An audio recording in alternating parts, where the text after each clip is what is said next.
अस्सलाम वालेकुम व्यूअर्स। आज हम बात करने वाले हैं कि नर्सिंग की टेस्ट कैसे होती है, नर्सिंग की टेस्ट की प्रिपरेशन कैसे करनी है। देखिए, किसी भी कॉलेज में एडमिशन लेने के लिए आपको एक टेस्ट देनी होती है। जब आप वो टेस्ट देते हैं तो आप पास हो जाते हैं और फिर आपको दाखिला होती है। पहले ज़माने में ऐसे नहीं होता था जो है, क्योंकि कंपटीशन नहीं होता था। कंपटीशन ना होने की वजह से जो है वो ऐसे एडमिशन मिल जाती थी जिसके पास स्कोर अच्छे होते थे। लेकिन अभी कंपटीशन बढ़ गया है तो उनको सिलेक्ट करना होता है। महदूद सीट्स होती हैं, उसको सिलेक्ट करने के लिए आपसे टेस्ट लेते हैं और टेस्ट वो ही पास कर पाएंगे जो अच्छा पढ़ते हैं। और इस तरह से कंपटीशन बढ़ने की वजह से जो है अच्छे पढ़ने वाले ज्यादा हो गए, टेस्ट की ज्यादा करने वाले, तो उन्होंने टेस्ट जो है उसका क्राइटेरिया भी कुछ हार्ड रख लिया और जो है मुश्किल रख दिया। तो डिफिकल्ट टेस्ट होती है एंटी टेस्ट जो होती है नर्सिंग की। अब कुछ लोग ऐसे भी हैं जो मेडिकल की टेस्ट को छोड़ के नर्सिंग की तैयारी भी करते हैं, तो उस लेवल के स्टूडेंट जो है वो भी इस नर्सिंग की टेस्ट के लिए जो है बैठेंगे। तो आपका कंपटीशन जो है वो बहुत बड़ा है। तो इस कंपटीशन को किस तरह से टैकल करना है इस वीडियो के अंदर मैं आपको बताऊंगा कि किस तरह से आप प्रिपेयर कर सकते हैं। कौन सी चीजें प्रिपेयर करेंगे तो आपका जो है टेस्ट इंशाल्लाह हो जाएगा। तो आज की इस वीडियो के अंदर नर्सिंग की प्रिपरेशन की बात होगी। नर्सिंग की प्रिपरेशन जो है उसमें कौन से पोर्शन है। पहले मैं बताता हूं कि 4 सब्जेक्ट्स होते हैं। 4 सब्जेक्ट्स होते हैं, वो कौन से हैं? एक इंग्लिश, दूसरा फिजिक्स, तीसरा केमिस्ट्री, चौथा बायोलॉजी। देखिए, इंग्लिश जो है एक बहुत ही वेस्ट फील्ड है, बहुत ही वसी फील्ड है ना। तो ऐसे एक जनरल नॉलेज की तरह, जैसे जनरल नॉलेज जो है वो आपको कहीं से भी कहां से भी दे सकते हैं, इसी तरह से जो इंग्लिश है, इंग्लिश इज द डेप्थ।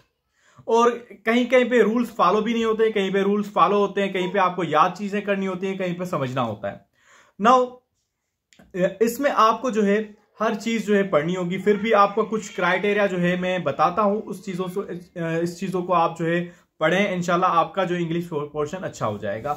उससे पहले, इंग्लिश के पोर्शन में जाने से पहले मैं आपको बता दूं कि कितनी मार्क्स का जो है पोर्शन होता है।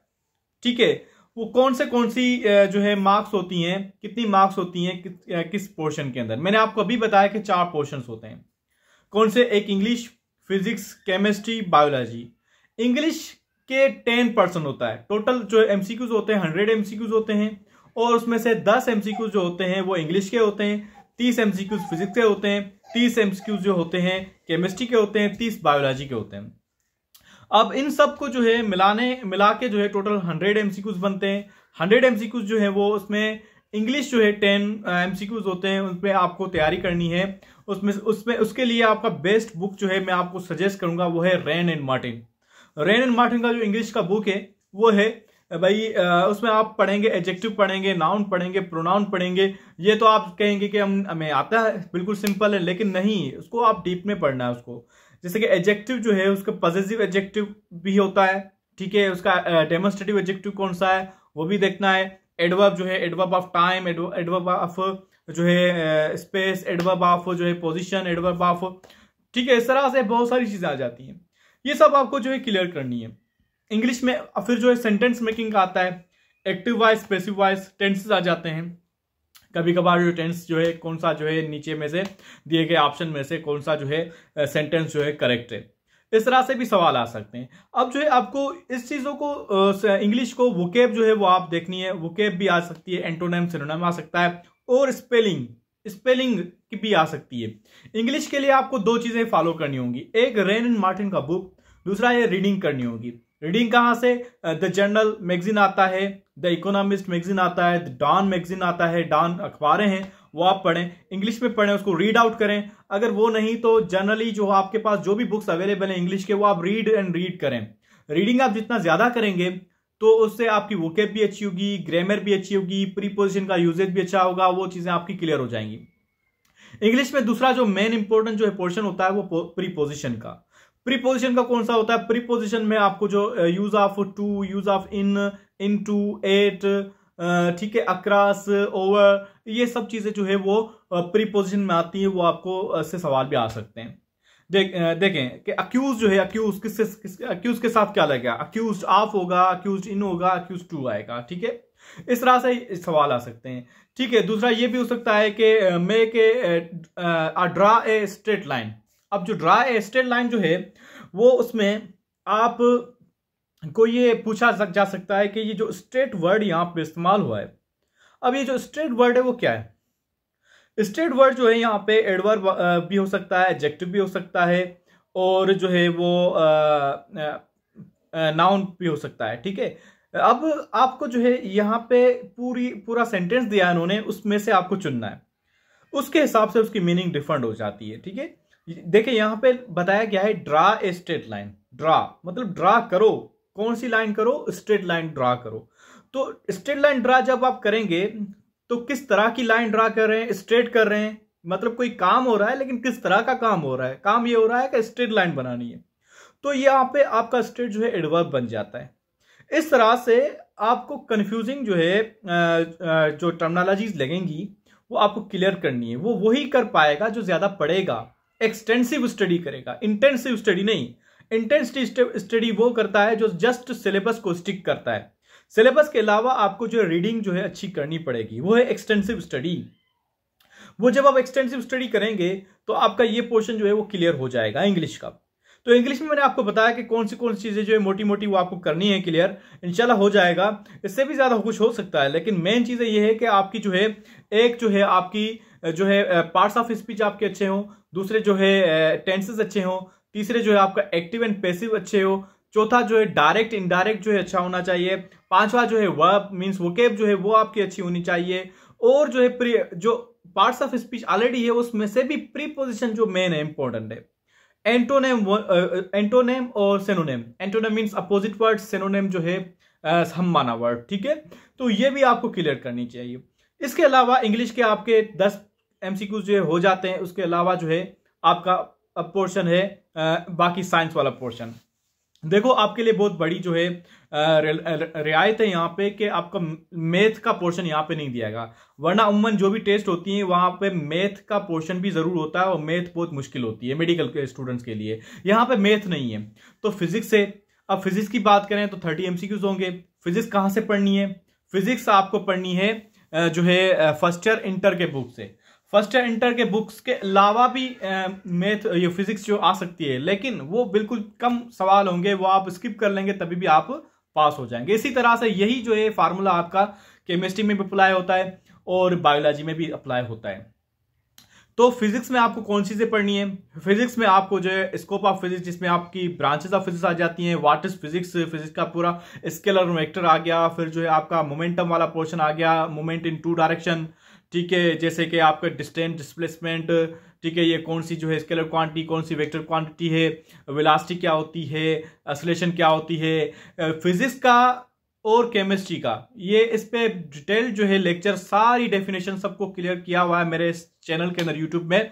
आप सर्च कीजिएगा chemistry, general chemistry by Fayaz Khatti, तो आपको मिल जाएंगे। ठीक है, या general physics bye Fayaz Khatti, तो इंशाल्लाह आपको मिल जाएंगे। वहां पे आपको सारा क्लियर हो जाएगा। यहाँ पे आपको वहां पे ये थोड़ी कंफ्यूजन होगी जरूर, क्योंकि बोर्ड वहां पे जो है डिम नजर आ रहा है कैमरा सेटिंग की वजह से। तो लेकिन आप अगर सिर्फ लिसनिंग पे जो ध्यान देंगे कि क्या मैं बोल रहा हूं वो आप समझेंगे, तो इंशाल्लाह आपका केमिस्ट्री पोर्शन क्लियर हो जाएगा। ना फिजिक्स में हम बात करें दूसरे के लॉज जो है, न्यूटन्स लॉज जो है 3 लॉज वो याद करने हैं। लॉ ऑफ ग्रेविटेशन याद करने, मास ऑफ अर्थ याद करना है। ठीक है, इसके फार्मूलाज याद करने हैं आपको, और सिंपल जो कन्वर्जन्स है वो भी आपको जरूर याद करनी है कि किलोमीटर को जो है मिलीमीटर में कैसे करना है, मिलीमीटर को किलोमीटर में कैसे कन्वर्ट करना है, सेंटीमीटर को मीटर में कन्वर्ट कैसे करना है।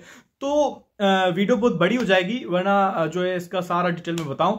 शॉर्ट करने के लिए मैं आपको कुछ चीजें, मोटी मोटी चीजें बता रहा हूं। कहने का मतलब यह है कि आपको ज्यादा से ज्यादा मेहनत करनी है। यहाँ पे कंपटीशन बड़ा है। ठीक है, सिंपल नहीं है, क्योंकि सीट्स बहुत लिमिटेड होती हैं। 50 टाइप जो एमसीक्यू 50 जो है सीट्स होती हैं, उसमें जो है मेरिट जो है होती है 50 होती हैं, बाकी जो है फ्यू 2-3 जो है होती हैं वो सेल्फ पे होती हैं। मतलब जो है बहुत कम सीट्स होती हैं, इस वजह से आपको हार्ड से हार्ड प्रिपरेशन करनी चाहिए। अगर आपको ये सीट लेनी है, डिजायरफुल है, अगर आपको ज्यादा जो है दिलचस्पी है इसमें, तो आपको मेहनत करनी पड़ेगी। उसके बाद जो है केमिस्ट्री है। केमिस्ट्री में भी यही है कि 30 मार्क्स का जो है पोर्शन होता है, उसमें आपका जो है केमिस्ट्री में जनरल केमिस्ट्री हो जाता है। ठीक है, कि स्कोप ऑफ केमिस्ट्री।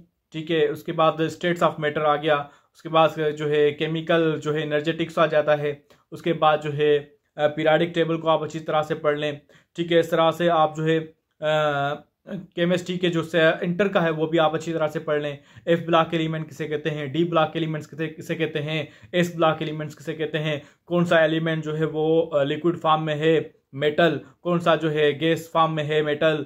ठीक है, इस तरह से जो भी आपके सवालात है, एटॉमिक नंबर्स कुछ के याद कर लें जो जनरल आते हैं, और जो है सिंबल्स आप याद करें, जैसे गोल्ड का जो है AU है क्योंकि ओराम से निकला है, सोडियम का जो है नेट्रियम से निकला है Na है। ठीक है, इस तरह से जो है पोटेशियम का K है, कैलियम से निकला है। ठीक है, सिल्वर का आर्जेंटियम है, Ag से निकला है। इस तरह से आपके ये चीज़ें जो है कवर करनी है ज़रूर। उसके बाद जो है आपका केमिस्ट्री में जो है इंटर में जो है आपके अल्कलाइड्स, जो अल्केन्स, अल्कीन्स, अल्काइंस, ये सीरीज हैं। ठीक है, ये आपको याद करने हैं, इनके फार्मूले याद करने हैं, CnH2n और +2। ठीक है, CnH2n -2 CnH2n। ठीक है, ये याद करने हैं। फिर बायोलॉजी में क्या है, ठीक है, बायोलॉजी में जाने से पहले मैं आपको सबको रिक्वेस्ट करता हूं कि अगर आपने अभी तक मेरा चैनल सब्सक्राइब नहीं किया तो चैनल को सब्सक्राइब कर लें और बेल आइकन को जरूर प्रेस कर लें, ताकि इस तरह की वीडियोस आपको मिलती जाएंगी। और मुझे आप सजेस्ट करें कि किस तरह की आप जो है वीडियोस चाहिए, कहाँ पे कन्फ्यूजन आपको है, किस चीज़ पे है, किस पोर्शन में है, तो आपको मैं उस तरह की वीडियो बताऊँ। ठीक है, वीडियो बना के आप जो यहाँ पे यूट्यूब पे जो अपलोड करूँ। अब जो है हम बात करें बायोलॉजी में। बायोलॉजी देखो स्टडी ऑफ लिविंग ऑर्गेनिजम्स, तो इसमें आप जो है ब्रांचेस आप पढ़ेंगे। ब्रांचेस जो है आप ornithology is the study of जो है birds, ichthyology is the study of the fishes. ठीक है, इस तरह से जो है entomology the study of insects. ठीक है, टेराटोलॉजी एबनॉर्मलिटी के बारे में, जेरोंटोलॉजी। ठीक है, जो एजिंग, ये टेराटोलॉजी इसी में ही है। तो ऑन्कोलॉजी, ठीक है, कैंसर वगैरह। तो इस तरह से जो है आप पैरासाइटोलॉजी, बायोकेमिस्ट्री वगैरह, ये तो सिंपल है, लेकिन इसके डीप पे है, आपको ज़्यादा स्टडी करनी है। सर्पेंटोलॉजी किसे कहते हैं, हर्पेटोलॉजी किसे कहते हैं। और जो है आप बायोमॉलिक्यूल चैप्टर पढ़ेंगे, उसमें प्रोटीन्स वगैरह की जो बॉन्डिंग है कौन सी है, प्रोटीन्स में पेप्टाइड बॉन्ड होती है। ठीक है, लिपिड्स में जो है ईस्टर बॉन्डिंग होती है, न्यूक्लिक एसिड्स में क्या होती है, फास्फोडाइस्टर बॉन्डिंग होती है। और जो कार्बोहाइड्रेट्स होते हैं उसमें कौन सी बॉन्डिंग होती है, ग्लाइकोसाइडिक बॉन्डिंग होती है। ठीक है, जो वाटर है वो ऑर्गेनिक है या इनऑर्गेनिक है, ये चीज़ें पढ़नी है। वाटर जो है इनऑर्गेनिक है क्योंकि इसके अंदर कार्बन हाइड्रोजन नहीं है, जस्ट हाइड्रोजन है। ठीक है, और जो ये पोलर है, नॉन पोलर है, ये चीज़ें भी पूछी जाती है। लिपिड जो है पोलर है, नॉन पोलर है। ठीक है, इसके टाइप्स कौन से हैं, इसमें से कौन सा टाइप है जो सेल मेम्ब्रेन के अंदर पाया जाता है। तो अब cell membrane chapter, cell chapter भी बहुत ज़रूरी है। उसमें जो सारे आपके जो है ये जो ऑर्गेनल्स आ जाते हैं, cell membrane is called, cell membrane protective structure है। ठीक है, आउटर मोस्ट बाउंड्री है। प्लांट्स वगैरह सब में जो है वो उससे भी बाहर एक लेयर होती है, लेकिन एनिमल्स के अंदर सबसे आउटर मोस्ट बाउंड्री है। ठीक है, अच्छा, उसके बाद मेम्ब्रेन माइटोकॉन्ड्रिया आ जाती है। Mitochondria is called powerhouse of cell. ठीक है, इस तरह से जो ribosomes, protein factories, nucleus the brain of cell, postman of the cell is the Golgi body. ठीक है, लाइसोसोम सुसाइड बेक्स। ठीक है, इस तरह से इसकी जो स्टडी ज़रूर करके जाएं। ठीक है, इसमें से कौन सा ऑर्गेनल है जो डबल मेम्ब्रेन बाउंडेड है, इसमें से कौन सा ऑर्गेनल है जो सिंगल मेम्ब्रेन बाउंडेड है, कौन सा ऑर्गेनल है जो प्रोकैरियोट से इवोल्व हुआ, कौन सा ऑर्गेनिज्म है जो प्रोकैरियोट्स की लाइफ या पूरा प्रोकैरियोट जो है उसी की तरह बिल्कुल है। ठीक है, कौन सा इसके अंदर ऑर्गेनल है जिसके अंदर डीएनए पाया जाता है, किसके अंदर जो है वो खुद को अपना रिप्रोड्यूस करने की इसके अंदर प्रॉपर्टी है। तो ये सारे जो है अगर आपको कन्फ्यूजन है तो यहाँ पे कमेंट में पूछ सकते हैं। अच्छा, अब उसके बाद जो है सेल चैप्टर के बाद जो है आप क्लासिफिकेशन पढ़ के जाएं, वायरस को भी पढ़ के जाएं। ठीक है, उसके बाद फंजाई भी पढ़ के जाएं। ठीक है, जिम्नोस्पर्म, एंजियोस्पर्म पढ़ के जाएं। डीप भी सवाल आ सकते हैं। पिछली टेस्ट में जो जिम्नोस्पर्म का आया था कि इसका डिस्कवर किसने किया था, ये हमारे बुक्स में भी नहीं है। तो इस तरह के एडवांस टाइप के सवाल भी आ सकते हैं जो कि हमारे बुक्स में नहीं हो सकते। तो इसको आप स्किप कर देना, तभी भी आपकी टेस्ट अच्छी हो जाएगी। वरना आप जितना तैयारी करें तो बहुत अच्छी बात है, यहाँ वहाँ से सर्च करें। ठीक है, गूगल पे सर्च करें। अगर आपकी प्रिपरेशन अच्छी हो जाती है, उसके बाद भी आपके पास टाइम है तो आप ज़्यादा सर्च करें, तो आप ज़्यादा नॉलेज होगी। जितनी ज़्यादा नॉलेज होगी तो आप ज़्यादा जो है इसको जो है कवर कर पाएंगे और ज़्यादा मार्क्स उठा पाएंगे। देखो सिंपल पास होने का कोई फ़ायदा नहीं होता, फ़ायदा तो है पास हो जाते हो, लेकिन लोग हमेशा उन्हें ही याद करते हैं जो हाई मार्क्स वाला होता है या टॉपर होता है। ठीक है, तो कुछ आम नहीं करना, कुछ खास करके जाओ, कुछ टॉप बन के जाओ तो ही मज़ा है, ताकि दुनिया आपको याद रखे और फैमिली आपको याद रखे। पास तो हर कोई हो जाता है। तो उसके बाद बायोलॉजी में आपको जो है फिजियोलॉजी भी पढ़नी है। फिजियोलॉजी कि रिस्पायरेशन कैसे होती है, इंटरकोस्टल मसल जो है वो रिलैक्स करते हैं या कांटेक्ट करते हैं जब हम सांस ले रहे होते हैं, जब सांस बाहर निकाल रहे होते हैं तब इंटरकोस्टल मसल्स क्या कर रहे होते हैं, डायफ्राम नीचे होता है या डायफ्राम ऊपर होता है, ये चीज़ें याद करनी है। ठीक है, लंग्स जो है, लंग्स के अंदर जो मेन जो है रिस्पायरेटरी एक्सचेंज करने वाला जो हिस्सा वो कौन सा होता है, फ्रास के अंदर कितने टाइप्स की होती हैं।